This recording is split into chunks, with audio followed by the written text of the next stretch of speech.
யோசிச்சு பாருங்க, காலையில ஒரு 3:45 போல 911க்கு ஒரு கால் வருது. இந்த காலை பண்ணவங்க மெலிசா அப்படின்றவங்க. அவங்க ரொம்பவே பதட்டமா, நான் தூங்கி எந்திரிச்சு பாக்குறப்ப பக்கத்துல என்னோட ஹஸ்பண்ட் வந்துட்டு இறந்து கிடக்குறாரு, அவரோட தலையில இருந்து நிறைய ரத்தம் வந்துட்டு இருக்கு, சீக்கிரம் வாங்க அப்படின்னு சொல்லி கூப்பிடுறாங்க. இப்ப அந்த எமர்ஜென்சி சர்வீஸ்ல இருக்கிறவங்க என்ன சொல்றீங்க, உங்க ஹஸ்பண்ட் இறந்துட்டாங்களா அப்படின்னு கேக்குறாங்க. ஆமா அப்படின்னு சொல்லி இவங்க பதில் சொல்றாங்க. சரி, இந்த கொலை நடந்தப்ப நீங்க என்ன பண்ணிட்டு இருந்தீங்க அப்படின்னு கேட்டதுக்கு, நான் பக்கத்துல தான் பெட்ல படுத்து தூங்கிட்டு இருந்தேன். சடனா நான் முழிச்சு பாக்குறேன், பக்கத்துல இவரு இறந்து கிடக்குறாரு, அதுவும் அவரோட தலையில இருந்து நிறைய ரத்தம் போயிட்டு இருக்கு, யாரோ ஒருத்தவங்க வந்துட்டு இவரை கொலை பண்ணிட்டாங்கன்னு நினைக்கிறேன் அப்படின்ற மாதிரி சொல்றாங்க.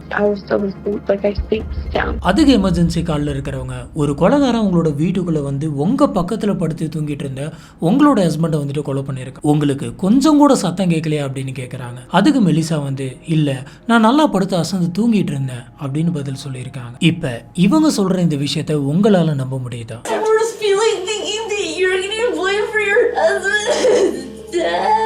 இவங்க உண்மையாலுமே அழுகிறாங்களா இல்ல அழுகிற மாதிரி நடிக்கிறாங்களா? இவங்க உண்மையை சொல்றாங்களா இல்ல பொய் சொல்றாங்களா? மொத்தத்துல இவங்க கில்லரா இல்ல இன்னசென்ட்டா? அந்த சமயம் இவங்களோட வீட்டுக்குள்ள தூங்காம முழிச்சுக்கிட்டு இருந்த ஒரே ஒரு நபர் 6 வயசான இவங்களுடைய ஸ்டெப் டாட்டர். அந்த சின்ன பொண்ணு அந்த வீட்டுக்குள்ள முழிச்சிட்டு இருந்திருக்கு. ஏதோ ஒரு விஷயத்த அந்த பொண்ணு அந்த வீட்டுக்குள்ள பார்த்திருக்கு. சொல்ல போனா இந்த விஷயம் தான் வந்து பாத்தீங்கன்னா இந்த கேஸை ஒட்டுமொத்தமா தலையில திருப்பி போட போகுது. அப்படி என்ன நடந்துச்சு அப்படிங்கறத டீட்டெயிலா பார்க்கலாம். நம்மளை சுற்றி இந்த உலகத்தில் இந்த மாதிரியான விஷயங்கள்லாம் நடந்துட்டு இருக்கு, மனுஷங்க வந்துட்டு எந்த மாதிரிலாம் இருக்காங்க, இந்த மாதிரியான கேசஸ்லாம் வந்துட்டு இங்கே பதிவாயிட்டு இருக்கு அப்படின்றத தெரிஞ்சுக்கணும் அப்படின்னு சொல்லி நீங்கள் நினைக்கிறீங்க. உங்களுக்கான ஒரு கரெக்டான சேனல் தான் இந்த சேனல். இந்த சேனலில் நம்ம கிரைம் ஹாரர் அப்படின்னு சொல்லி நிறைய விஷயங்கள் போஸ்ட் பண்ணிட்டு இருக்கோம். நம்மளோட சேனல் உங்களுக்கு பிடிச்சிருந்தது அப்படின்னு சொன்னால் மறக்காம லைக் பண்ணுங்க, நம்மளோட சேனலை சப்போர்ட் பண்ணி சப்ஸ்கிரைப் பண்ணுங்க. ஹலோ ஃப்ரெண்ட்ஸ், நான் உங்க Sami. Welcome to this part.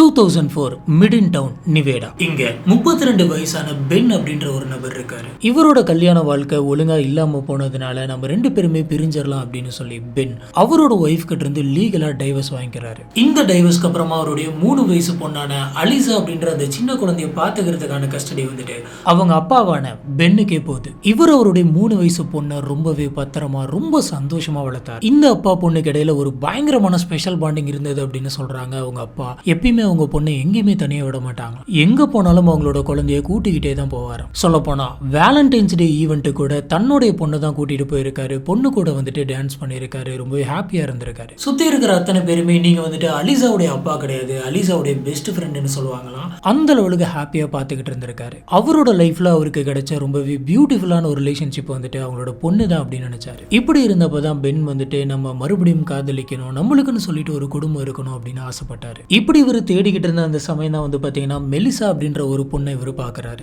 இவங்க 2 பேரும் பேசிக்க ஆரம்பிச்சா கொஞ்ச நேரத்துல வந்து பாத்தீங்கன்னா இவங்களுக்குள்ள அப்படி ஒரு வைப் இருந்தது. இவங்களோட கான்வர்சேஷன் வந்து பாத்தீங்கன்னா போன் மூலியமா தான் இருந்தது. இதுக்கப்புறம் நம்ம 2 பேருமே மீட் பண்ணும் அப்படின்னு முடிவு பண்ணார். பென் மெலிசாவை பார்க்க போற அந்த ஃபர்ஸ்ட் டேட்டு கூட அவங்க பொண்ணான அலிசாவை கூட்டிக்கிட்டே தான் போயிருந்தாரு. இவங்க 3 பேருமே உட்காந்து பேசுறாங்க. இவங்களுக்கு ரொம்ப ரொம்ப பிடிச்சு போயிருது. அலிசா வந்துட்டு என்னோட அப்பா கிட்ட எதுக்காக நீங்க பேசுறீங்க அப்படின்னு கேட்டிருக்கு. மெலிசா அந்த 3 வயசு சின்ன பொண்ணு கிட்ட என்ன உனக்கு பிடிச்சிருக்கா, நான் உங்க வீட்டுக்கே வந்துருட்டா அப்படின்னு கேக்குறாங்க. அதுக்கு அலிசா வந்துட்டு இல்ல எனக்கு உங்களை பிடிக்கல அப்படின்னு சொல்லியிருக்கு. மெலிசா வந்து இது ரொம்ப சின்ன பொண்ணு, தான் அப்பா கூட பேசுறாங்க அப்படின்ற பொறாமையில வந்துட்டு இந்த மாதிரி பேசுது அப்படின்ற மாதிரி இதை பெருசா அவங்க எடுத்துக்கல. சொல்ல போனா மெலிசாவுக்கு பென் எந்த அளவுக்கு பிடிச்சிருந்ததோ அதே அளவுக்கு அவங்க பொண்ணான அலிசாவும் ரொம்ப ரொம்ப பிடிச்சிருந்தது. இப்ப இந்த 3 பேருமே சேர்ந்து ஒரு குடும்பமா மாறலாம் அப்படின்னு சொல்லி முடிவு பண்றாங்க. செப்டம்பர் 17, 2006 கிட்டத்தட்ட இவங்க 2 பேருமே டேட் பண்ண ஆரம்பிச்சு ஒரு வருஷம் கழிச்சு இவங்க 2 பேருமே எல்லாத்தையுமே கூப்பிட்டு வச்சு கல்யாணம் பண்ணிக்கிறாங்க. இந்த சமயம் அலிசாவுக்கு 4 வயசு இருக்கும். இந்த வெட்டிங் ஃபங்க்ஷன்ல மெலிசா வந்துட்டு அந்த சின்ன பொண்ணான அலிசாவுக்கு கையில பிரேஸ்லெட்லாம் போட்டு விடுறாங்க.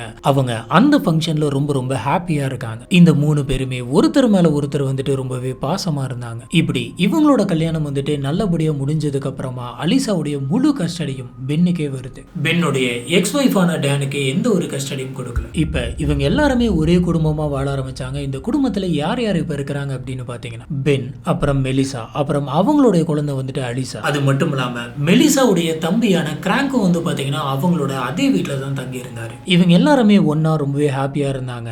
ஆனா அந்த சந்தோஷம் ரொம்ப நாள் நீடிக்கல. பிப்ரவரி 21, 2008 அதாவது 2 வருஷம் கழிச்சு அன்னைக்கு நைட்டு மணி ஒரு 3:30 இருக்கும். நிவாடா போலீஸ் ஸ்டேஷனுக்கு 911க்கு ஒரு கால் வருது.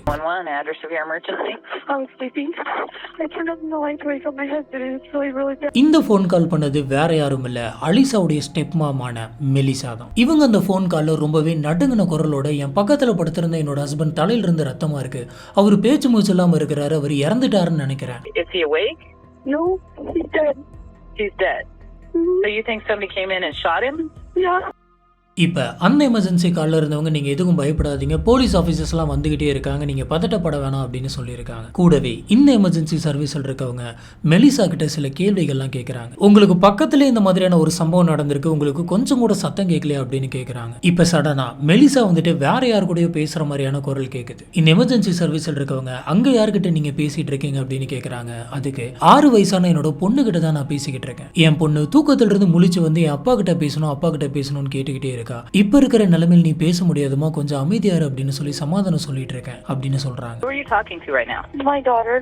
Just stay in the bedroom with your daughter, okay? இப்படி அந்த போன் கால்ல பேசிட்டு இருந்த மெலிசா வந்துட்டு சடனா பேனிக் ஆகுறாங்க. என்னாச்சு அப்படின்னு எமர்ஜென்சி கால்ல கேட்டதுக்கு, எனக்கு பயமா இருக்கு, வீட்டுக்குள்ள இருந்து ஏதோ ஒரு சத்தம் கேக்குது, எனக்கு தெரிஞ்சு கொலை பண்ணிட்டு போனவன் இன்னும் இந்த வீட்டுக்குள்ளே இருக்கானோ அப்படின்னு எனக்கு சந்தேகமா இருக்கு, தயவு செஞ்சு சீக்கிரம் வாங்க அப்படின்னு சொல்லி ரொம்பவே பதறி இருக்காங்க. இப்போ எமர்ஜென்சி நம்பர்ல இருந்தவங்க நீங்க எதுக்குமே பதட்டப்படாதீங்க, கொஞ்சம் அமைதியா இருங்க, போலீஸ் ஆபீசர்ஸ் எல்லாருமே வந்துட்டு இருக்காங்க, இன்னும் கொஞ்ச நேரத்துல வந்துருவாங்க அப்படின்னு சொல்றதுக்குள்ளே வெளியில போலீஸ் காரோடைய சைரன் சவுண்ட்லாம் வந்துட்டு கேக்குது. போலீஸ் ஆபீசர்ஸ் எவ்வளவு சீக்கிரம் அந்த கிரைம் சீனுக்கு வர முடியுமோ அவ்வளவு சீக்கிரமா வந்திருக்காங்க. போலீஸ் ஆபீசர்ஸ் அந்த வீட்டுக்கு வந்தப்ப அந்த வீட்டுடைய கதவு வந்துட்டு ஃபுல்லா திறந்து இருந்தது. உள்ளார என்ன இருக்குது அப்படின்னு தெரியல, அவ்வளவு இருட்டா இருந்திருக்கு. போலீஸ் ஆபீசர்ஸ் எல்லாருமே ரொம்ப அலர்ட்டா தான் உள்ள போனாங்க. ஏன் அப்படின்னா உள்ளார என்ன வேணா இருக்கலாம், அந்த கொலைகாரன் கூட வீட்டுக்குள்ள தப்பிக்கிறதுக்காக வெயிட் பண்ணிட்டு இருந்திருக்கலாம், அவன் கூட நம்மள தாக்கலாம் அப்படின்னு சொல்லி எல்லா போலீஸ் ஆபீசர்ஸுமே கையில துப்பாக்கி எடுத்துக்கிட்டு ரொம்ப பொறுமையா அந்த வீட்டுக்குள்ள போறாங்க. இப்ப போலீஸ் ஆபீசர்ஸ் அவங்க போன ஃபர்ஸ்ட் பெட்ரூம்குள்ள நுழைஞ்சிருக்காங்க. அந்த பெட்ரூம்குள்ள யாரோ ஒரு நபர் வந்துட்டு படுத்து கிடக்கிற மாதிரி இருந்திருக்கு. இப்ப அங்க வந்திருந்த போலீஸ் ஆபீசர்ல ஒருத்தர் மட்டும் போத்தி தூங்கிட்டு இருக்கிற அந்த நபருக்கு கொஞ்சம் பக்கத்துல போயிருக்காங்க. போயிட்டு அந்த பெட்ஷீட் எடுத்திருக்காங்க. எடுத்த உடனே பயந்து போயிட்டு ஒரு நபர் வந்துட்டு எந்திரிக்கிறாரு. அந்த நபர் வேற யாரும் கிடையாது, மெலிசாவுடைய தம்பியான கிராக். இந்த கிராக்கு 17 வயசு ஆகுது. இவரும் வந்து பாத்தீங்கன்னா இவங்க கூட தான் இருந்தாரு. சொல்ல போனா இது வரைக்குமே அங்க என்ன நடந்துச்சு அப்படின்னு எனக்கு தெரியல, நீங்க எழுப்பும் போது தான் நான் எந்திரிச்சேன் அப்படின்னு சொல்றாரு. இப்ப போலீஸ் ஆபீசர் வந்துட்டு இன்னொரு பெட்ரூம்குள்ள போறாங்க. அந்த பெட்ரூம்குள்ள மெலிசா வந்துட்டு பதறி போன நிலைமையில ரூமுடைய ஒரு மூலையில ட்ரெஸ் எல்லாம் ரத்தத்தோட நின்றுட்டு இருக்காங்க. அவங்களுக்கு கொஞ்சம் பக்கத்துல அவங்களோட ஸ்டெப் டாட்டரான அந்த 6 வயசு அலிசாவும் நின்றுட்டு இருக்கு. போலீஸ் ஆபீசர் திரும்பி அங்க இருக்கிற பெட்டை பார்த்தப்ப அந்த பெட்ல பென் வந்துட்டு தலையில அடிப்பட்ட மாதிரி ரத்த வெள்ளத்துல இறந்து கிடக்குறாரு. போலீஸ் ஆபீசர் பென்னுடைய சடலத்தை வெரிஃபை பண்ணி பாக்குறாங்க. அப்படி பண்ணி பார்த்ததுல அவரோட தலையில யாரோ ஒருத்தங்க ஷார்ட் கன்னை வச்சு சுட்டிருக்காங்க அப்படின்னு தெரியுது. இப்படி சுட்டதுல அந்த தோட்டா வந்துட்டு அவரோட ஸ்கல்லுக்குள்ள போயிட்டு நுழைஞ்சதுனாலதான் அவர் வந்துட்டு இறந்து போயிருக்காரு. போலீஸ் ஆபீசர்ஸ் இன்னொரு விஷயத்தையும் கண்டுபிடிக்கிறாங்க. அது என்ன அப்படின்னு பாத்தீங்கன்னா, பென் நல்லா தூங்கிட்டு இருந்த அந்த சமயத்துல தான் அவரே எதிர்பார்க்காம அவர் சுட்டிருக்காங்க அப்படின்னு தெரியுது. போலீஸ் ஆபீசர்ஸ் இமீடியட்டா வீட்டுக்குள்ள இருக்கிற எல்லாரும் வெளியில போங்க அப்படின்னு சொல்லி வெளியில இருந்த போலீஸ் ஆபீசரோட பாதுகாப்புல நிக்க வச்சுட்டு இவங்க மட்டும் வீட்டுக்குள்ள வந்து வீட்டுல இருக்கக்கூடிய லைட்ஸ் எல்லாத்தையுமே போட்டு பார்த்திருக்காங்க. அங்க பென்னுடைய சடலத்தை தவிர வேற யாருமே இல்லை. இதை வச்சு பாக்குறப்ப அந்த வீட்டுக்குள்ள அப்ப நுழைஞ்ச நபர் யாரா இருந்தாலும் அந்த சமயம் அந்த வீட்டுக்குள்ள அவங்க இல்ல அப்படின்னு தெரியும். கூடவே அந்த வீட்டுக்குள்ள தள்ளுமுள்ள நடந்த மாதிரியோ ஜன்னலை உடைச்சிட்டோ இல்ல கதவை உடைச்சிட்டு உள்ள வந்த மாதிரியோ எந்த ஒரு தடயமும் தெரியல. போலீஸ் ஆபீசருக்கு கண்டிப்பா வெளியில இருந்து ஒரு ஸ்ட்ரேஞ்சர் உள்ள வந்து இந்த கொலையை பண்ணல அப்படின்னு தெரியுது. அப்படின்னா அந்த வீட்டுக்குள்ள அவர் கூட வாழ்ந்துட்டு இருக்க யாரோ ஒருத்தங்க தான் இந்த கொலையை பண்ணிருக்கணும் அப்படின்ற முடிவுக்கு போலீஸ் ஆபீசர்ஸ் வராங்க. ஒண்ணு, இந்த கொலையை பண்ணது மெலிசாவுடைய தம்பியான கிராங்கா இருக்கணும், இல்லைன்னா மெலிசாவா இருக்கணும். இவங்க 2 பேர்த்தையுமே போலீஸ் ஸ்டேஷனுக்கு கூட்டு போயிட்டு போலீஸ் ஆபீசர்ஸ் விசாரணையா ஆரம்பிக்கிறாங்க. இப்ப அங்க இருக்கக்கூடிய அந்த 6 வயசு பொண்ணு அலிசாவுக்கு என்ன பண்றது அப்படின்னே தெரியல. சொல்ல போனா அவங்களுக்கு அந்த சமயம் ஒண்ணுமே புரியல. எப்பயுமே நம்ம அப்பா வந்துட்டு நம்ம கூடயே இருப்பாரு, நம்மளை வந்து தூக்கிட்டு போவாரு. ஆனா அப்பா வந்து என்ன பண்றாரு, அப்பா வரவே இல்லையா அப்படின்ற மாதிரி முழிச்சுக்கிட்டு நிக்கிறாங்க. ஆனா அந்த சமயம் அவங்களுக்கு டக்குன்னு புரிஞ்சிருக்காது, இதுக்கு மேல நம்ம அப்பா நம்மளை வந்து தூக்க மாட்டாரு அப்படின்னு. போலீஸ் ஆபீசர்ஸ் பென்னோட வீட்டுல வேற எதனாச்சும் தடயம் கிடைக்குமா அப்படின்னு சொல்லி செக் பண்ணி பாக்குறாங்க. அப்படி செக் பண்ணதுல கிரேக்கோடைய ரூம்குள்ள சில துப்பாக்கி எல்லாம் இருக்கிறத பாக்குறாங்க. அது மட்டும் இல்லாம அங்க இருந்த டேபிள் மேல ஷார்ட் கன்னுடைய 2 ஷெல்ல வந்துட்டு நிறுத்தி வச்சிருக்கிறத பாக்குறாங்க. இவங்க ஒட்டுமொத்த குடும்பத்திலுமே வந்து பாத்தீங்கன்னா துப்பாக்கி மேல ஆர்வம் இருக்கக்கூடிய ஒரே ஒரு நபர் இவர் மட்டும். ஏன்னா இந்த கிராக்கு டக் ஹண்டிங் அப்படிங்கிறது ரொம்ப ரொம்ப பிடிக்கும். இதனால அந்த டக் ஹண்டிங்காக நிறைய எக்யூப்மெண்ட்ஸ் வந்துட்டு அவரோட ரூம்குள்ளேயே வச்சிருப்பாரு. இப்ப கிரேக் கிட்ட விசாரிச்சப்ப அவர் என்ன சொல்றாரு அப்படின்னு பாத்தீங்கன்னா, எனக்கு ஒண்ணுமே தெரியாது, நான் நல்லா படுத்து தூங்கிட்டு இருந்தேன், முன்னாடி எனக்கு நிறைய வேலை இருந்தது, அந்த வேலையெல்லாம் முடிச்சுட்டு அலுப்புல படுத்துட்டேன், சடனா யாரோ எழுப்பின மாதிரி இருந்தது, நான் எந்திரிச்சு பார்த்தப்ப போலீஸ் ஆபீசர்ஸ் நீங்க தான் என்ன சுத்தி நின்றுட்டு இருந்தீங்க, அதை தவிர வேற எதுவுமே எனக்கு தெரியாது அப்படின்னு சொல்றாரு. I was pretty tired last night. I was in a pretty deep sleep. Even when I got there, I didn't even know what was going on really. ஆனா இன்வெஸ்டிகேட்டர்ஸ் இவர் சொல்ற இந்த கதைகளை எடுத்துக்க தயாரா இல்ல. கிரேக் அன்னைக்கு துப்பாக்கி யூஸ் பண்ணாரா, அந்த துப்பாக்கி வச்சு ஃபயர் பண்ணாரா இல்லையா அப்படின்றத கண்டுபிடிக்கிறதுக்காக அவரை கூட்டு போயிட்டு டெஸ்ட் பண்றாங்க. இது என்ன மாதிரியான டெஸ்ட் அப்படின்னு பாத்தீங்கன்னா, கண்டிப்பா ஒருத்தவங்க துப்பாக்கியால ஃபயர் பண்றாங்க அப்படின்னா அந்த தோட்டால் இருக்கக்கூடிய அந்த கன் பவுடர் வந்துட்டு அவங்களோட கையில வந்து பட்டிருக்கும். சுட்ட ஃபோர்ஸ்ல ரொம்ப சின்னதா இருக்கக்கூடிய அந்த கன் பவுடர் வந்துட்டு அவரோட கை மேல, அவரோட ட்ரெஸ் மேல எல்லாம் பட்டிருக்கிறதுக்கு 100% வாய்ப்பு இருக்கு. இதனாலதான் இவரை கூட்டு போயிட்டு டெஸ்ட் பண்ணிருக்காங்க. ஆனா இவரை டெஸ்ட் பண்ணதுல இவரோட உடம்புல, இவரோட கையில, ட்ரெஸ்லன்னு சொல்லி எங்கேயுமே சின்ன கன் பவுடர் கூட கிடைக்கல அப்படின்னு தெரியுது. இதை வச்சு பாக்குறப்ப அன்னைக்கு நைட் இவர் துப்பாக்கியை யூஸ் பண்ணல அப்படின்றது 100% தெரிய வருது. இதுக்கப்புறம் போலீஸ் ஆபீசருக்கு கிரேக் சொல்ற இந்த விஷயம் வந்துட்டு உண்மைதான் போல இருக்கு, அவருக்கு எதுவும் தெரியாதாட்டு இருக்கு அப்படின்னு சொல்லி அவர் இந்த கேஸ்ல இருந்து தள்ளி வைக்கிறாங்க. இப்ப அடுத்தபடியா இருக்கக்கூடிய மெலிசா தான் வந்து பாத்தீங்கன்னா பிரைம் சஸ்பெக்டா மாறுறாங்க. டிடெக்டிவ்ஸ் விடாம சொல்லுங்க, எதுக்காக நீங்க கொலை பண்ணீங்க, ஏன் கொலை பண்ணீங்க அப்படின்னு நிறுத்தாம கேட்டுட்டே இருக்காங்க. ஆனா மெலிசா கிட்ட இருந்து வரக்கூடிய பதில் எல்லாமே ஒண்ணுதான். நான் நல்லா படுத்து தூங்கிட்டு இருந்தேன், திடீர்னு முழிச்சு பார்த்தேன், பக்கத்துல அவர் இறந்து கிடந்தாரு. ஆனா என்ன நடந்துச்சு, ஏது நடந்துச்சுன்னு எனக்கு எதுவுமே தெரியாது அப்படின்னு சொல்லி பயங்கரமா அழுதுருக்காங்க. போலீஸ் ஆபீசர்ஸ்க்கும் மெலிசா தான் இந்த கொலையை பண்ணாங்க அப்படின்ற மாதிரியான எந்த ஒரு ஆதாரமும் கிடைக்கல. அந்த வீட்டுக்குள்ள இருந்து இவங்களுக்கு ஒரு ப்ரூஃபும் கிடைக்கல, ஒரு எவிடன்ஸும் கிடைக்கல. இதை வச்சுக்கிட்டு போலீஸ் ஆபீசர்ஸ்னால யாரையுமே அரெஸ்ட் பண்ண முடியாது. இதனால மெலிசா அவங்களோட தம்பி கிரேக் 2 பேருத்தையுமே போலீஸ் ஆபீசர் வந்துட்டு ரிலீஸ் பண்ணிடுறாங்க. இதுக்கப்புறம் தான் போலீஸ் ஆபீசருக்கு ஒரு விஷயம் தெரிய வருது. அது என்னன்னா, பென் வந்துட்டு அவருடைய பேர்ல $4 லட்சம் வந்துட்டு இன்சூரன்ஸ் எடுத்திருந்தாரு. அவருக்கு ஏதாச்சும் ஒண்ணு ஆச்சு அப்படின்னு சொன்னா அந்த காசு மொத்தமே வந்துட்டு மெலிசாவுக்கு போற மாதிரி எழுதி வச்சிருந்தாரு. இந்த விஷயம் வந்து பாத்தீங்கன்னா டிடெக்டிவ்ஸ் உடைய சந்தேகத்தை இன்னுமே அதிகரிச்சது. சொல்ல போனா பென்னோட வீட்டுல இருக்கிற அத்தனை பேருமே வந்துட்டு மெலிசா மேல சந்தேகப்பட்டாங்க. மெலிசா தான் இந்த இன்சூரன்ஸ் அமௌண்ட்டுக்காக பென்னை கொலை பண்ணிட்டா அப்படின்னு நினைச்சாங்க. இவங்களாம் ஏன் இந்த மாதிரி நினைக்கிறாங்க அப்படின்றதுக்கான ஒரு முக்கியமான காரணம், இந்த லைஃப் இன்சூரன்ஸ் ஒண்ணு, இன்னொன்னு அவங்க பக்கத்திலே படுத்திருந்திருக்காங்க. ஒரு கொலைகாரன் வீட்டுல வந்து துப்பாக்கியால அவங்க ஹஸ்பண்டை வந்துட்டு சுட்டுட்டு போயிருக்கான். ஆனா எந்த சத்தமே எனக்கு கேட்கல, நான் நல்லா தூங்கிட்டேன் அப்படின்னு சொல்றதை யாருனாலுமே ஏத்துக்க முடியல. எப்படி இப்படி தூங்கி இருக்க முடியும் அப்படின்றதான் எல்லாத்தோடைய கேள்வியுமே. சரி, இந்த கேஸை பார்க்குற நமக்கே வந்து பாத்தீங்கன்னா இந்த விஷயம் டவுட்டா தான் இருக்கு. மெலிசா சொல்றது உண்மையா இல்ல பொய்யா அப்படின்னு. ஆனா மெலிசா சொல்றது உண்மைதான். சொல்ல போனா மெலிசாவுக்கு இந்த கேஸ்ல எதுவுமே தெரியாது. மெலிசா ஒரு இன்னசென்ட். சரி, இந்த கேஸ்ல மெலிசா அப்புறம் கிரேக் வந்துட்டு ரிலீஸ் பண்ணதுக்கு அப்புறமா ஊருக்குள்ள எல்லாருமே பயங்கரமா ரூமர்ஸ் பரப்ப ஆரம்பிச்சாங்க. இவ்வளவு பெரிய இன்சூரன்ஸ் அமௌண்ட் வந்துட்டு நம்மளுக்கு வேணும் அப்படின்றதுனால தான் மெலிசா வேணும்னே அவனோட ஹஸ்பண்டை கொலை பண்ணிட்டான். சொல்ல போனா இதுல அவங்களோட தம்பிக்குமே கூட்டு இருந்திருக்கலாம். தம்பியும் அக்காவும் 2 பேருமே சேர்ந்து கூட ஒண்ணுமே தெரியாம அசந்து தூங்கிட்டு இருந்த பெண்ணை வந்துட்டு தலையில சுட்டு இருந்திருக்கலாம். இதுதான் நடந்திருக்கும். போலீஸ் ஆபீசர்ஸ் கிட்ட இருந்து இவங்க எப்படியே தப்பிச்சு போயிட்டாங்க அப்படின்ற மாதிரி பல விஷயங்களை சுத்தி பேசிக்க ஆரம்பிக்கிறாங்க. இப்ப அலிசா அப்படின்ற அந்த சின்ன பொண்ணுக்கு சேஃப்டி வேணும் அப்படின்றதுனால அலிசாவுடைய ஸ்டெப் மதரான மெலிசா கிட்ட நீ இருக்க கூடாது அப்படின்னு சொல்லிட்டு அலிசாவுடைய பயாலஜிக்கல் மாமான, அதாவது பென்னுடைய எக்ஸ் ஒய்ஃபான அவங்க கிட்ட இந்த குழந்தைய கொடுத்துட்றாங்க. இப்ப அலிசாவுடைய முழு கஸ்டடியும் அவங்களுடைய பயாலஜிக்கல் மாமான டேன்கே போகுது. இப்ப டேனுடைய வீட்டுக்குள்ள யார் யாரெல்லாம் இருக்காங்க அப்படின்னு பாத்தீங்கன்னா டேன், அப்புறம் அவங்களுடைய புது பாய் ஃப்ரெண்டான ஜேம்ஸ், அப்புறம் டேனுடைய பசங்க குழந்தைங்களா வந்துட்டு அந்த வீட்டுல இருக்காங்க. இந்த இடத்துக்கு அலிசா போனது அவங்களுக்கு ரொம்ப புதுசா இருந்தது. ஏன்னா இங்க இருக்கிற யார் கூடயுமே அவங்களுக்கு பழக்கம் இல்லை. இங்க போனதுல இருந்தே அலிசா வந்துட்டு அவங்களுடைய ஸ்டெப் மாமான மெலிசாவை ரொம்ப ரொம்ப மிஸ் பண்றாங்க. யோசிச்சு பாருங்க, ஒரு 6 வயசு சின்ன பொண்ணுக்கு பிறந்ததுல இருந்து கூட இருந்து அவங்க அப்பா வந்துட்டு திடீர்னு இறந்து போக, கடைசி 2.5 வருஷமா அம்மான்னு நினைச்சுக்கிட்டு இருந்தேன் மெலிசா வந்துட்டு பக்கத்துல இல்லாம போக, சுத்தி முறை புது ஆட்களா இருக்கும் போது அவங்களுடைய மனநிலை எப்படி இருக்கும்? அப்பா பென், ஸ்டெப் மதர் மெலிசா, அலிசா இவங்க 3 பேருமே வந்துட்டு ரொம்ப ரொம்ப சந்தோஷமா இருந்தாங்க. நிறைய இடத்துக்கு வெளியில போனாங்க. இவங்களுக்கு பிடிச்சதெல்லாம் பண்ணிட்டு ரொம்ப என்ஜாய் பண்ணிட்டு இருந்தாங்க. அது எல்லாமே இந்த இடத்துல மிஸ் ஆகுது.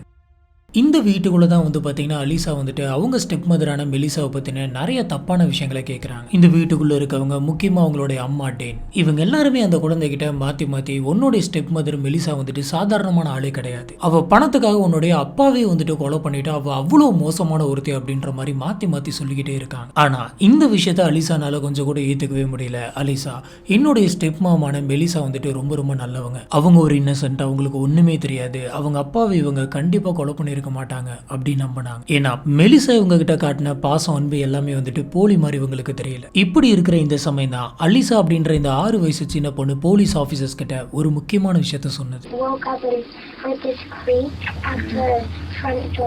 சம்பவம் நடந்த அன்னைக்கு வந்துட்டு எனக்கு தூக்கம் வரல, நான் முழிச்சு பார்த்தேன், கதவை யாரோ ஒருத்தவங்க திறக்கிற மாதிரியான சத்தம் எனக்கு கேட்டுக்கிட்டே இருந்தது. என்னது இது அப்படின்னு சொல்லி நான் கண்ணு முழிச்சு பார்த்தப்ப வீட்டுக்கு வெளியில இருந்து ஒரு உருவம் எனக்கு கொஞ்சம் பக்கத்துல வந்து நின்ன மாதிரி எனக்கு தெரிஞ்சது. ஆனா அன்னைக்கு வீட்டுக்குள்ள வந்து அந்த உருவம் வந்துட்டு என்னுடைய ஸ்டெப் மதர் மெலிசா கிடையாது. சொல்லப்போனா அந்த உருவம் அன்னைக்கு எங்க வீட்டுல இருந்து யாருமே கிடையாது, இது யாரோ ஒருத்தங்க வெளியில இருந்து தான் வந்திருக்காங்க அப்படின்ற விஷயத்த அலிசா வந்துட்டு இன்வெஸ்டிகேட்டர்ஸ் கிட்ட சொல்றாங்க. I heard it and I just looked out and I saw someone walking in. Do you know who they were? I don't know who it was. இந்த விஷயத்தை கேட்ட இன்வெஸ்டிகேட்டர்ஸ் அத்தனை பேருக்குமே வந்து பாத்தீங்கன்னா பயங்கர ஷாக்கிங்கா இருந்தது. காரணம் என்ன அப்படின்னு பாத்தீங்கன்னா இத்தனை நாள் இந்த கொலையை பண்ணது மெலிசா தான் அப்படின்னு இவங்க நினைச்சிட்டு இருந்தாங்க. சொல்லப்போனா அந்த தியரியை இவங்க ரொம்ப ஸ்ட்ராங்கா பிலீவ் பண்ணாங்க. ஆனா இப்ப வெளியிலிருந்து ஒரு நபர் புதுசா உள்ள வந்திருக்காரு அப்படின்னு சொல்லி இவங்க சொன்னது எல்லாருக்குமே இந்த கேஸை வேற ஒரு கோணத்துல பார்க்கணும் அப்படின்னு தோணுச்சு. இப்ப மெலிசா இந்த கொலையை பண்ணலன்னா என்ன நடந்திருக்கும் அப்படின்ற வியூகத்துல யோசிக்க ஆரம்பிக்கிறாங்க. இப்படி யோசிக்கிறப்ப யாருமே ஒரே பேட்ல பக்கத்தில் இருக்கிறவங்கள கொலை பண்ண மாட்டாங்க, அது ஒரு கரெக்டான டைம் கிடையாது. ஏன்னா இப்படி கொலை பண்ணிட்டு நம்ம 911க்கு கால் பண்ணோம் அப்படின்னு சொன்னா கண்டிப்பா நம்ம மேலதான் சந்தேகம் வரும் அப்படின்றது எல்லாருக்குமே தெரிஞ்ச விஷயம் தான். இப்படி இருக்கிறப்ப மெலிசா வந்துட்டு பெண்ணை கொலை பண்ணும் அப்படின்னு நினைச்சிருந்தாங்கன்னா இவ்வளவு சில்லியாலாம் யோசிச்சிருக்க மாட்டாங்க அப்படின்னு யோசிக்கிறாங்க. இதுக்கப்புறம் போலீஸ் ஆபீசர்ஸ் இன்வெஸ்டிகேஷன் பண்ணிட்டு இருந்த அந்த சமயத்துல தான் அலிசாவுடைய பயாலஜிக்கல் மாமான டேனை பத்தின சில விஷயங்கள் தெரிய வருது. அது என்ன அப்படின்னு பாத்தீங்கன்னா டேனுக்கு ஏற்கனவே நிறைய போதைப் பொருட்கள்லாம் யூஸ் பண்ணக்கூடிய பழக்கம் இருந்திருக்கு. இதனால இவங்களுடைய பயாலஜிக்கல் மாம் வந்து பாத்தீங்கன்னா பல முறை வந்துட்டு ஜெயிலுக்கும் போயிட்டு வந்திருக்காங்க. சொல்ல போனா இந்த விஷயத்தினால தான் பென்னுக்கும் டேனுக்கும் வந்துட்டு டைவர்ஸ் கேஸ் வந்து கோர்ட்ல போயிட்டு இருந்த அந்த சமயத்துல அலிசாவோட கஸ்டடி வந்துட்டு அவங்க அம்மாவுக்கு கிடைக்காம அவங்க அப்பாவுக்கு கிடைச்சிருக்கு. பொதுவாக இந்த மாதிரியான கஸ்டடி வந்துட்டு மேக்சிமம் அவங்களுடைய அம்மாவுக்கு தான் கிடைக்கும். ஆனா அவங்க அம்மா வந்துட்டு போதைப் பொருட்கள் யூஸ் பண்றாங்க, பலமுறை ஜெயிலுக்கு போயிருக்காங்க. இப்படி இருக்க ஒருத்தங்க கிட்ட இந்த குழந்தை வளரக்கூடாது அப்படின்றதுனால தான் கோர்ட் அந்த கஸ்டடியை பென் கிட்ட கொடுத்திருக்கும். இந்த விஷயம் தெரிய வந்த உடனே போலீஸ் ஆபீசர்ஸோட கவனம் எல்லாமே வந்து பாத்தீங்கன்னா அவங்களுடைய பயாலஜிக்கல் மாமான டேன் பக்கம் திரும்புது. டேனுக்கும் பென்னுடைய கொலைக்கும் எதனாச்சும் சம்பந்தம் இருக்குமா அப்படின்ற மாதிரி இவங்க யோசிக்கிறாங்க. இப்ப இவங்களை பத்தி வெளியில விசாரிச்சுட்டு இருந்த அந்த சமயத்துல பென்னோட ஃப்ரெண்ட்ஸ் வந்துட்டு என்ன சொல்றாங்க அப்படின்னு பாத்தீங்கன்னா டான் வந்துட்டு ஒரு கரெக்டான அம்மாவே கிடையாது. வீட்டுல இருக்கவங்களோட குழந்தைங்க வந்துட்டு எப்படி இருக்கு என்ன பண்ணுது அப்படின்ற எந்த ஒரு கவலையுமே அவங்களுக்கு இருக்காது. சொல்ல போனா இவங்க வீட்டுல இருக்கவங்களுக்கு சாப்பாடு கூட ரெடி பண்ணாம அவங்களோட பாய் ஃப்ரெண்ட் வீட்லயே போயிட்டு நைட் எல்லாம் ஸ்டே பண்ணுவாங்க. இவங்க வீட்டுல இருக்கக்கூடிய குழந்தைங்க எல்லாருமே வந்துட்டு எங்களுக்கு பசிக்குது எதனாச்சும் சாப்பிட்றதுக்கு ரெடி பண்ணித்தாங்க அப்படின்னு சொல்லி கால் பண்ணி கேட்பாங்களாம். அந்த லெவலுக்கு தான் இவங்க வந்துட்டு வளர்த்திருக்காங்க. இப்போ இன்வெஸ்டிகேட்டர்ஸ் டேனை கூப்பிட்டு வச்சு இன்வெஸ்டிகேஷன் பண்றாங்க. உங்களுக்கும் பென்னோட கொலைக்கும் எதனாச்சும் சம்மந்தம் இருக்கா அப்படின்னு கேட்கறாங்க. இந்த கொலை நடந்த அந்த சமயத்துல நீங்க என்ன பண்ணிட்டு இருந்தீங்க அப்படின்னு கேட்கறாங்க. இந்த சமயத்துல டேன் வந்துட்டு நான் என்னோட வீட்டுல என்னோட குழந்தைங்களோட தான் இருந்தேன் அப்படின்னு சொல்றாங்க. Who's at the house? My son, Devin, and James. And James is my best friend's son. இப்போ இவங்களோட பாய் ஃப்ரெண்டான ஜேம்ஸை பற்றி கேட்குறாங்க. ஜேம்ஸ் வந்துட்டு எனக்கு ஒரு நல்ல ஃப்ரெண்ட் அப்படின்னு சொல்லியிருக்காங்க. அந்த சமயம் ஜேம்ஸ் எங்கே இருந்தார் அப்படின்னு கேட்டதுக்கு ஜேம்ஸுமே வந்துட்டு என் கூட வீட்டில் தான் இருந்தார், நாங்கள் அன்னைக்கு ஃபுல்லாகவே வீட்டில் தான் இருந்தோம் அப்படின்ற மாதிரி சொல்லியிருந்திருக்காங்க. இப்போ போலீஸ் ஆஃபீஸர் வந்துட்டு நீங்கள் அந்த சமயம் எதனாச்சும் ரொமான்டிக் ரிலேஷன்ஷிப்பில் இருந்தீங்களா அப்படின்னு கேட்குறாங்க. அதுக்கு டேன் வந்துட்டு இல்லை ஜேம்ஸ் வந்துட்டு எனக்கு ஒரு நல்ல ஃப்ரெண்டு அவ்வளோதான், மற்றபடி எதுவுமே கிடையாது அப்படின்னு சொல்லியிருக்காங்க. Are you romantically involved with James? No. Him and I are just really good friends. இப்போ போலீஸ் ஆஃபீஸர் வந்துட்டு ஜேம்ஸை கூப்பிட்டு விசாரிச்சிருக்காங்க. அந்த சமயம் நீங்கள் என்ன பண்ணிட்டு இருந்தீங்க அப்படின்னா அதே கேள்வி இவர்கிட்ட கேட்குறாங்க. அதுக்கு ஜேம்ஸ் என்ன சொல்கிறாரு அப்படின்னு பார்த்தீங்கன்னா அந்த சமயம் ஃபுல்லாக நான் வீட்டில் தான் இருந்தேன், நானும் டேனும் உட்காந்து அங்கே படம் பார்த்துட்டு இருந்தோம், விடியற வரைக்கும் படம் பார்த்துட்டு இருந்தோம், அதுக்கப்புறமும் நாங்கள் வீட்டில் தான் இருந்தோம் அப்படின்ற மாதிரி சொல்லியிருந்திருக்காங்க. ஆனால் போலீஸ் ஆஃபீஸர்ஸ்க்கு இவங்க சொல்கிற இந்த விஷயத்தில் ஏதோ ஒன்று தப்பாக இருக்குது அப்படின்னு தோணுது. ஜேம்ஸை கூப்பிட்டு வச்சு நீ தான் இந்த கொலையை பண்ணியா, உனக்கும் இந்த பென்னோட கொலைக்கும் எதனாச்சும் சம்மந்தம் இருக்கா அப்படின்னு சொல்லி மாற்றி கேள்வி கேட்டுகிட்டே இருந்திருக்காங்க. இவன் இல்லை நோ அப்படின்னு மட்டும் சொல்லிட்டே இருந்திருக்கான். Ben, no. Do I know who killed Ben? No. Did Don kill Ben? No. Do I know anything about the murder? No. Were you and Don in any way involved in the planning of the death of Ben? No. இப்போ police ஆஃபீஸர்ஸ்க்கு ஒரு முக்கியமான பிரச்சனை என்ன அப்படின்னு பார்த்தீங்கன்னா இவங்களை connect பண்ணுறதுக்கும் எந்த ஒரு எவிடன்ஸும் அந்த வீட்டுக்குள்ளே கிடைக்கல. போலீஸ் ஆஃபீஸர்ஸ்க்கு ஜேம்ஸ் மேலேயுமே சந்தேகம் இருந்ததுனால போலீஸ் ஆஃபீஸர்ஸ் ஜேம்ஸ் யார் அப்படின்ற ஒரு பேக்ரவுண்ட் செக் பண்ணுறாங்க. இப்படி பண்ணப்ப இவனுமே வந்துட்டு சாதாரணமான ஆள் கிடையாது, இவனுக்கு பின்னாடியுமே நிறைய கிரிமினல் ஹிஸ்டரி இருக்குது அப்படின்றது தெரியுது. பல முறை வந்து பார்த்தீங்கன்னா தப்பு பண்ணிட்டு ஜெயிலுக்கும் வீட்டுக்கும் வந்து மாற்றி போயிட்டு இருக்கக்கூடிய ஒரு நபர். இப்போ போலீஸ் ஆஃபீஸர் வந்துட்டு இவங்க 2 பேரும் உண்மையான குற்றவாளியா இல்லையா அப்படின்றத கண்டுபிடிச்சே ஆகணும். காரணம் என்ன அப்படின்னு கேட்டீங்கன்னா இப்ப அந்த 6 வயசு சின்ன பொண்ணான அலிசாவுடைய கஸ்டடி வந்து பாத்தீங்கன்னா இவங்க கிட்ட தான் இருக்கு. இதனால அந்த குழந்தைக்கு எந்த ஒரு பிரச்சனையுமே வராம பாத்துக்கணும் அப்படின்னா இந்த கேஸ் அவங்க சீக்கிரமா முடிக்கணும். இந்த சமயம் தான் போலீஸ் ஆபீசர்ஸ் டேனோட வீட்டுக்கு வெளியில அவங்களோட தெருவில் பக்கத்துல இருக்கக்கூடிய கடையில அப்படின்னு சொல்லி எல்லா இடத்துல இருக்கக்கூடிய சர்வேலன்ஸ் கேமராவும் எடுத்து வச்சு அந்த ஃபுட்டேஜஸ் எல்லாம் செக் பண்ணி பாக்குறாங்க. இதுல டேனோட வீட்டு பக்கத்துல வந்து பாத்தீங்கன்னா பெருசா சர்வேலன்ஸ் கேமரா இல்லை. ஆனா இவங்க வீட்டுக்கு கொஞ்சம் தூரம் தள்ளி இருக்கக்கூடிய ஒரு கன்வீனியன்ஸ் ஸ்டோர்ல அன்னைக்கு காலையில ஜேம்ஸ் வந்துட்டு பர்ச்சேஸ் பண்ணிட்டு போன விஷயம் வந்துட்டு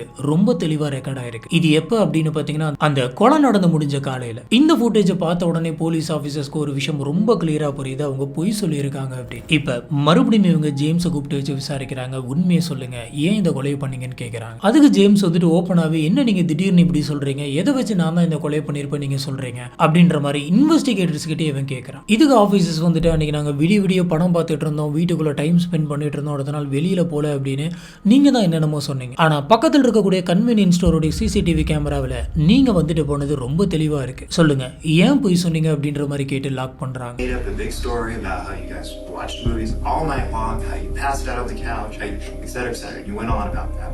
Later I found out through surveillance video that you were at 7-Eleven. இந்த சமயம் ஜேம்ஸ் கிட்ட இருந்து பெருசா எந்த ஒரு பதிலுமே வர கிடையாது. ஆனா ஜேம்ஸ் அந்த கன்வீனியன்ஸ் ஸ்டோர்ல அன்னைக்கு இருந்தாரு அப்படின்றத மட்டும் எவிடன்ஸா வச்சு இவங்களை அரெஸ்ட் பண்ண முடியாது. ஜேம்ஸ் அந்த சமயம் பென்னோட வீட்டுக்குள்ள போனதுக்கான எவிடன்ஸ் தான் நம்மளுக்கு முக்கியமா வேணும். இப்போ போலீஸ் ஆபீசர்ஸ் என்ன பண்றாங்க அப்படின்னு பாத்தீங்கன்னா, ஜேம்ஸ் அப்புறம் டேன் இவங்க ரெண்டு பேருமே ஒரு மாதிரி ஒரு பதட்டத்துல வச்சுக்கணும் அப்படின்றதுக்காக அவங்க வீட்டுக்குள்ள இருக்கும்போது, அவங்க வீட்டை விட்டு வெளியில வரும்போது அப்படின்னு சொல்லி எல்லா நேரமும் போலீஸ் ஜீப்பை வந்துட்டு அங்கேயும் இங்கேயும் போற மாதிரி பண்றாங்க. அதாவது போலீஸ் ஆபீசர்ஸ் வந்துட்டு நம்மள எல்லா நேரமே கண்காணிச்சிட்டு இருக்காங்க அப்படின்ற மாதிரி ஒரு விஷயத்தை இவங்க கிரியேட் பண்றாங்க. இதனால இந்த ரெண்டு பேருமே வந்து பாத்தீங்கன்னா ஒரு விதமான பதட்டத்தோடய தான் சுத்திட்டு இருக்காங்க. இப்படி போலீஸ் ஆபீசர்ஸ் இவங்க ரெண்டு பேரையும் விடாம வாட்ச் பண்ணப்பதான் போலீஸ்க்கு ஒரு விஷயம் தெரிய வந்தது. அது என்னன்னா, இவங்களுக்கு இருக்கக்கூடிய ரிலேஷன்ஷிப் வந்துட்டு நார்மலான ஃப்ரெண்ட்ஷிப்பான ஒரு ரிலேஷன்ஷிப் கிடையாது. அதே மாதிரி இவங்களுக்குள்ள ஒரு பாண்டிங் இருக்கு அப்படின்றத போலீஸ் கண்டுபிடிக்கிறாங்க. ஆனா டேன் கிட்ட முதல்ல விசாரிச்சப்ப ஜேம்ஸ் வந்துட்டு என்னோட ஃப்ரெண்டோட பையன் தான், இது வந்துட்டு ஜஸ்ட் ஒரு ஃப்ரெண்ட்ஷிப் தான் அப்படின்ற மாதிரி சொல்லியிருப்பாங்க.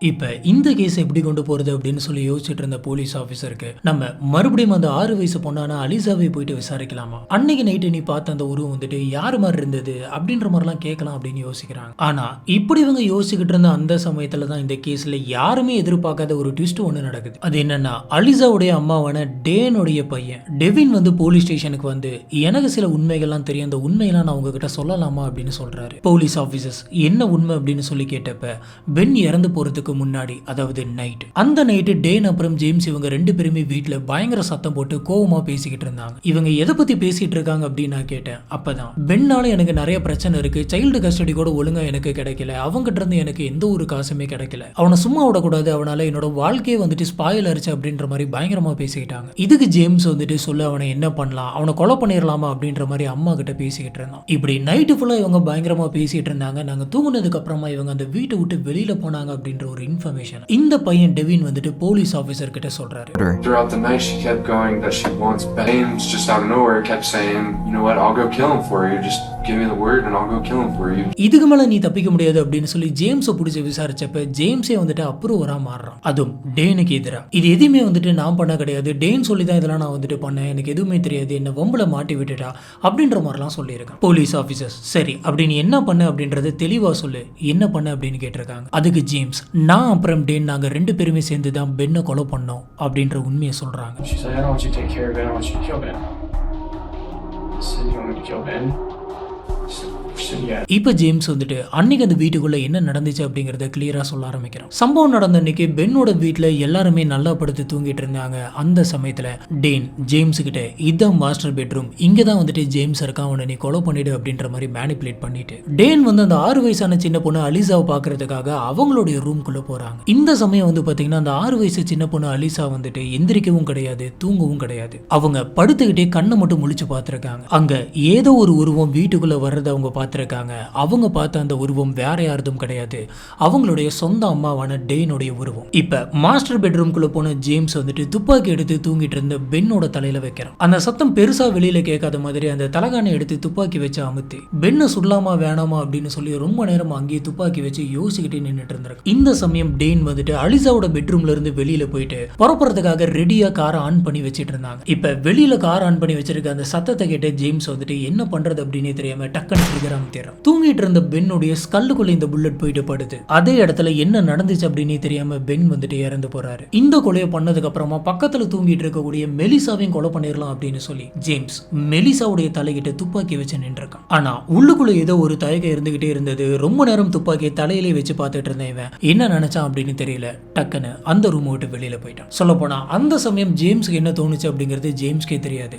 ஒரு தடவை தெரியாம ட்ரிகர் அமைச்சிட்டோம், எதுக்கு கொலை பண்ணிட்டேன் அப்படின்ற மாதிரி ஏதோ ஒரு ஆசோலேஷன்ல இருந்துட்டு அந்த ரூம் விட்டு வெளில போயிருக்கான். இப்ப இதுக்கப்புறமா அந்த கார்ல ஏறி 2 பேருமே அந்த வீட்டை விட்டு தப்பிச்சு போயிருக்காங்க. இதுக்கப்புறம் தான் இந்த வீட்டுக்குள்ள என்ன நடந்துச்சு அப்படின்னு தெரியாத மெலிசா தூக்கத்துல எதிரிச்சு பாக்குறாங்க. பக்கத்துல படுத்திருந்த அவங்க ஹஸ்பண்ட் பென்னோட தலையில இருந்து நிறைய ரத்தம் வரதை பாக்குறாங்க. உடனடியாக அவங்க பதறி போயிட்டு 911க்கு கால் பண்ணிருக்காங்க. இது எதுக்குமே வந்துட்டு நான் காரணம் கிடையாது, டேன் தான் வந்துட்டு என்ன மேனிபுலேட் பண்ணிட்டா அப்படின்ற மாதிரி ஜேம்ஸ் சொல்லியிருக்காங்க. இப்போ ஆபீசர்ஸ்க்கு பென்னோட இந்த கொலைக்கான மாஸ்டர் மைண்டு அவங்களுடைய எக்ஸ் ஒய்ஃபான டேன் தான் அப்படின்னு தெரியுது. இப்படிப்பட்ட ஒருத்தங்க கிட்ட அந்த சின்ன பொண்ணுடைய கஸ்டடியை கொடுத்துட்டமே அப்படின்னு சொல்லிட்டு மறுபடியும் அந்த கஸ்டடி தூக்கி மெலிசா கிட்டே கொடுக்குறாங்க. அந்த சின்ன பொண்ணு அலிசா மறுபடியும் அவங்களுடைய ஸ்டெப் மதரான மெலிசா கிட்டே போறாங்க. மறுபடியும் அவங்க 2 பேருமே சேர்ந்து ரொம்ப சந்தோஷமா இருக்காங்க. 2 பேருக்குமே பென் அந்த வீட்டுல இல்லாதது ரொம்ப ரொம்ப கஷ்டமா இருந்துச்சு. இப்படி 4 வருஷம் போச்சு. ஜனவரி 31, 2012 இந்த கேஸ் வந்து பாத்தீங்கன்னா கோர்ட்டுக்கு வருது. இந்த சமயம் அலிசாவுக்கு 10 வயசு. கோர்ட் ரூம்ல அலிசா அங்க நடந்த அந்த கேஸை வந்துட்டு ரொம்பவே கஷ்டப்பட்டு பார்த்துக்கிட்டு இருந்தாங்க. அவங்க அப்பா இல்லை அப்படின்ற அந்த சோகம் வந்துட்டு அவங்கள விட்டு போவே இல்லை. இப்ப டேன் அப்புறம் ஜேம்ஸ் இவங்க 2 பேருக்குமே வந்து பாத்தீங்கன்னா கோர்ட்ல தண்டனை கொடுக்குறாங்க. இவங்களுக்கு பரவலே இல்லாத ஆயுள் கால தண்டனை கொடுக்குறாங்க. சொல்லப்போனா இந்த கேஸ் வந்துட்டு கோர்ட்ல போயிட்டு இருந்த அந்த சமயத்துல டேனுடைய பையனான டெவினே வந்துட்டு சாட்சி சொல்லியிருந்தாரு. தப்பு பண்ணது அவங்களுடைய அம்மா தான் அப்படின்ற விஷயம் தெரிஞ்சிருந்தும் அவங்கள காப்பாற்றணும் அப்படின்னு நினைக்காம ரொம்பவே தைரியமா நீதி கிடைக்கணும் அப்படின்றதுக்காக ரொம்ப தைரியமா ஒரு கோர்ட்ல வந்துட்டு உண்மையை சொல்லி இருக்காரு. அது மட்டும் இல்லாம இவர் அந்த சமயத்துல ஆர்மில ஜாயின் பண்ணியிருந்தாரு. இதுக்கப்புறம் அலிசா அப்புறம் மெலிசா அவங்க 2 பேருமே ஒரு புது லைஃப் ஸ்டார்ட் பண்ணாங்க. அலிசாவுக்கு என்னென்ன வேணுமோ எல்லா சப்போர்ட்டுமே வந்துட்டு மெலிசா பண்ணாங்க. அது மட்டும் கிடையாது, ஜெயிலுக்கு போன டேமுடைய இன்னொரு பொண்ணான பிராண்டிம் வந்து பாத்தீங்கன்னா இந்த குடும்பத்தோட வந்து ஜாயின் பண்றாங்க. அவங்களையும் சேர்த்து மெலிசா தான் வந்து பார்த்துட்டு இருந்தாங்க. இப்ப இவங்க எல்லாருமே சேர்ந்து ஒரே குடும்பமா வாழ ஆரம்பிக்கிறாங்க. அவங்க எல்லாருமே பென்னை ரொம்ப ரொம்ப மிஸ் பண்றாங்க. இதுதான் இன்னைக்கு நம்ம பார்க்க இருந்த இந்த கேஸ். சைல்டு கஸ்டடி நம்மளுக்கு வரல, அதனால காசு நம்மளுக்கு வரல அப்படின்ற ஒரே காரணத்துக்காக அவன் நிம்மதியாவே இருக்கக்கூடாது, அவன் உயிரோடு இருக்கக்கூடாது அப்படின்னு சொல்லி யோசிச்சு டேன் வந்துட்டு அவங்களுடைய சுயலாபத்துக்காகவே இந்த கொலையை பண்ணியிருக்காங்க. இது முழுக்க காசுக்காக நடந்த ஒரு கொலை தான். இதுதான் இன்னைக்கு நம்ம பார்க்கறது இந்த கேஸ். இந்த கேஸை பத்தி உங்களுக்கு என்ன தோணுது அப்படிங்கறத கீழே இருக்கக்கூடிய கமெண்ட் பாக்ஸ்ல மறக்காம ஸ்பாட் பண்ணுங்க. இந்த கேஸை பத்தி நம்ம அங்க வச்சு டிஸ்கஸ் பண்ணுவோம்.